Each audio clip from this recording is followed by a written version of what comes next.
আসসালামু আলাইকুম দর্শক, স্বাগতম আরেকবার জামাস বয়স শোনার জন্য। দর্শক, প্রধান উপদেষ্টা প্রফেসর ডক্টর মোহাম্মদ ইউনূস আহমদ শপথ নেবার পরপরই জাতির উদ্দেশ্যে একটি সংক্ষিপ্ত ভাষণ দিয়েছেন।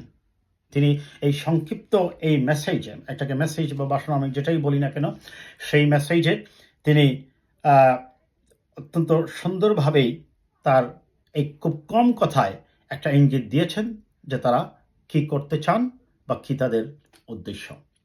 তবে তিনি কয়েকটি শব্দ ব্যবহার করেছেন, আমি সেই শব্দগুলো একটু ব্যাখ্যা করতেই হচ্ছে দর্শক। তিনি প্রথমেই তার বক্তব্যে বিজয়ীদেরকে অভিনন্দন জানিয়েছেন। বিজয়ী বলতে তিনি বোঝাতে চাচ্ছেন সেই ছাত্র আন্দোলনের সেই কোটা সমন্বয়কদের সহ সমগ্র জাতি, যাদের মাধ্যমে সমগ্র জাতি পেয়েছে এই বিজয়। কাজেই সমগ্র জাতিকেই তিনি বিজয়ী হিসেবে অভিনন্দন জানিয়েছেন। তিনি বলছেন প্রথমেই এই বিজয়কে নস্যাৎ করার জন্য একটি কুচক্রী মহল তৎপর আছে। আমাদেরকে সচেতন হতে হবে, অন্যথায় আমাদের সেই বিজয়, আমাদের সেই উৎসবকে তারা ম্লান করে দিতে পারে। এবং ইতিমধ্যে আমরা দেখছি অত্যন্ত পরিকল্পিতভাবে কিছু কিছু স্থানে লুটপাট করা হচ্ছে, মন্দিরে আক্রমণ করা হচ্ছে, আপনার বাসাবাড়িতে আক্রমণ করা হচ্ছে, মানুষের সম্পত্তি লুট করা হচ্ছে। এরা মূলত রাজনীতির সাথে জড়িত নয়, এরা স্বার্থান্বেষী মহল এবং এরা সমাজের স্রেফ চোর ডাকাতরা এই কাজটা করছে বলে আমি মনে করি। তারপর তিনি তার বক্তব্যে এক পর্যায়ে বলেছেন যে পতিত স্বৈরাচারের কথা। তিনি শব্দটা ব্যবহার করেছেন পতিত স্বৈরাচার। দেখুন, আমাদের সমাজে একটা বদ্ধমূল ধারণা আছে যে স্বৈরাচার হতে হবে শুধুমাত্র মিলিটারি পোশাক পরা কোনো মানুষকে। স্বৈরাচারের সংজ্ঞায় কখনো এই কথা লেখা নেই যে আপনি স্বৈরাচারের সংজ্ঞায় পড়তে হলে আপনাকে মিলিটারি ইউনিফর্ম থাকতে হবে। মিলিটারি পার্সনও তার ইউনিফর্ম নিয়ে তিনি ডেমোক্রেটিক হতে পারেন। আবার সিভিল পোশাক পরেও কেউ ডিক্টেটর হতে পারেন কিংবা স্বৈরাচার হতে পারেন। কারণ স্বৈরাচারের সংজ্ঞাটা বা ডিপেন্ড করে আপনার অ্যাক্টিভিটিজের উপর, আপনার কাজের উপর। কিন্তু আমাদের সমাজে একটা বদ্ধমূল ধারণা আছে যে স্বৈরাচার মানেই হচ্ছে বোধহয় মিলিটারি ইউনিফর্ম পরা ব্যক্তি হবেন। Not necessarily.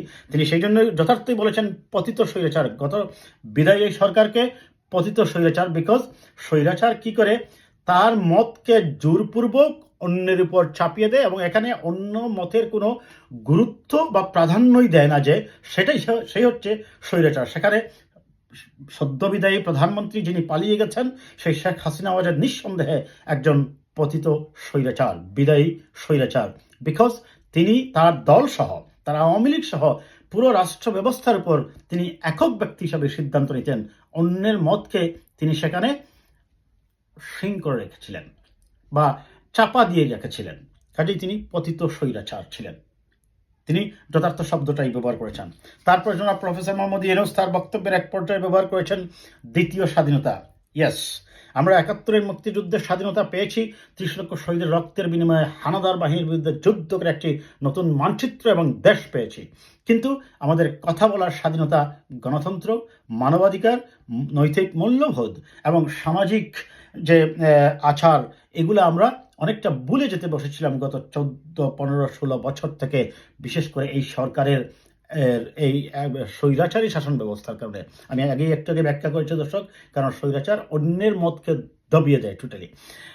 কাজেই তিনি বলেছেন এটা দ্বিতীয় স্বাধীনতা। ইয়েস, এটা যদি আপনার একেবারে ফিজিক্যালি মানচিত্র বা পতাকা বা জাতীয় সঙ্গীত ওই হিসাবে না বিবেচনা করে আপনার নৈতিকতা, নৈতিক মূল্যবোধ, স্বাধীনতা, গণতন্ত্র, মানবাধিকার ফিরিয়ে আনার জন্য এটি একটি পদক্ষেপ মাত্র। আর সে কারণেই তিনি বলছেন এটি এই স্বৈরাচারের পতনটা, পতিত স্বৈরাচারের পতনটা হচ্ছে আমাদের জন্য দ্বিতীয় স্বাধীনতা। তিনি যথার্থই বলেছেন। তিনি বলেছেন এটি হচ্ছে প্রত্যেকের সরকার। আমি আগে বলছি দর্শক, একটা শব্দকে আমি ব্যাখ্যা করবো, প্রত্যেকের সরকার। ইয়েস, এইখানে আমি 100% তাকে সমর্থন করতে চাই, এই কারণেই যে এটি প্রত্যেকের সরকার। নট নেসেসারিলি আমরা আন্দোলন সংগ্রাম করে আওয়ামী লীগকে ক্ষমতার থেকে বিতাড়িত করেছি বিদায় এটা শুধু বিএনপি, জামায়াত, বারদলীয় ঐক্যজোট, গণতন্ত্র মঞ্চ এদের সরকার। এখানে আওয়ামী লীগও আমরা আশা করব, প্রত্যাশা করব তারাও যেন নির্বাচনে অংশগ্রহণ করে এবং প্রত্যেকেরই তার গণতান্ত্রিক অধিকার নিয়ে একটি সুষ্ঠু পরিবেশে একটি নির্বাচন যেন হয় এবং জনগণের ভোটের জন্য প্রতিনিধি নির্বাচিত হয়। নো ম্যাটার জনগণ যাকেই চয়েস করবে সেই আসবে আবার ক্ষমতায়। তারপরে তিনি আরেকটা শব্দ বলেছেন, নিষ্ঠুর স্বৈরাচার। সেই সরকার অবশ্যই নিষ্ঠুর। তারা আয়নাগর করেছে, তারা টর্চার সেল করেছে, তারা মানুষকে গুম করেছে, খুন করেছে, হত্যা করে লাশ নদীতে ফেলে দিয়েছে। তারা নির্যাতনের জন্য বিভিন্ন ধরনের গুহা তৈরি করে সেখানে নিয়ে মানুষকে টর্চার করেছে। ডিবি অফিসে নিয়ে, যেখানে মানুষের নিরাপত্তা দেওয়ার কথা, সেখানে নিয়ে মানুষকে টর্চার করা হয়েছে। কাজেই সে একটা নিষ্ঠুর স্বৈরাচার। এবং আগামীকালকে তিনি বলছেন, সকালবেলা যখন সূর্য উদয় হবে, মানুষ এই নিষ্ঠুর স্বৈরাচার মুক্ত একটি গণতান্ত্রিক বাংলাদেশে একটি গণতান্ত্রিক সরকার দেখবে। এটাই তিনি বলেছেন, যথার্থই বলেছেন। তিনি পরিশেষে এটা বলেছেন, সাবাস বাংলাদেশ, সাবাস বাংলার দামাল ছেলেরা। ইয়েস, বাংলাদেশকে ধন্যবাদ দিতেই হয়। কোনো অন্যায়ের কাছে বাঙালির জাতি মাথা নত করেনি 52-এর ভাষা আন্দোলনে, 66-র 6 দফা, 69-এর গণ অভ্যুত্থান, 70-এর নির্বাচন, 71-এর মুক্তিযুদ্ধ, 90-এর স্বৈরাচার বিরোধী আন্দোলন, 2024-এর স্বৈরাচার বিরোধী আন্দোলন। কখনোই এই বাঙালির জাতি মাথা নত করেনি। বিজয় তারা ছিনিয়ে এনেছে। গণতন্ত্র মানে মানুষ মুক্ত করেছে গণতন্ত্রকে স্বৈরাচারদের হাত থেকে সময়ে সময়ে। তাই তিনি বলেছেন, সাবাস বাংলাদেশ। ইয়েস, তিনি যথার্থই বলেছেন। তিনি পরিশেষে বলেছেন, সফল হওয়ার আশাবাদ ব্যক্ত করেছেন। ইয়েস, এটি তার কথা হওয়া উচিত। তিনি সফল হওয়ার জন্য এসেছেন, তিনি ব্যর্থ হওয়ার জন্য আসেননি।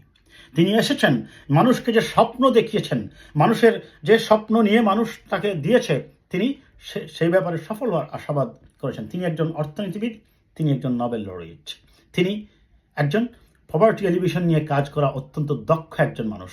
তিনি একদিকে যেমন অর্থনীতির এই টালমাটাল অবস্থাকে অত্যন্ত দক্ষতার সহিত যেভাবে মোকাবেলা করবেন, তেমনি প্রশাসনিক ব্যাপারগুলো, অ্যাডমিনিস্ট্রেটিভ ব্যাপারগুলোকেও অত্যন্ত যত দ্রুত সময়ের মধ্যে পারা যায় সেটাকে গুছিয়ে এনে police, judiciary, secretariat, DC office সহ প্রত্যেকটি administrative, civil and even military প্রত্যেকটি অ্যাডমিনিস্ট্রেশনকে তিনি যোগ্যতমদেরকে স্থান দিয়ে সেখানে একটি সুন্দর অ্যাডমিনিস্ট্রেশন উপহার দিয়ে তাদের মাধ্যমেই তিনি একটি নির্বাচন করবেন, যে নির্বাচনে জনগণের আশা আকাঙ্ক্ষার প্রতিফলন হবে বলেই আমরা বিশ্বাস করি। তাই তিনি আশাবাদ ব্যক্ত করেছেন, সহযোগিতা চেয়েছেন সকলের। হ্যাঁ, প্রফেসর মোহাম্মদ ইউনূস আহমদ স্যার, জাতি আপনাকে সহযোগিতা করতে প্রস্তুত আছে।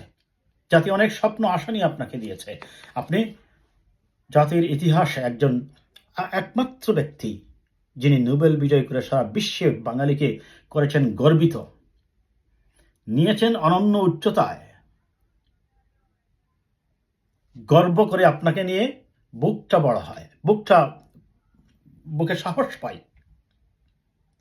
আপনি আরেকবার নোবেল বিজয়ের মতো আপনার আরেকটি ভালো কাজ করে জাতিকে আপনি প্রমাণ করুন, you are the best, you are the best.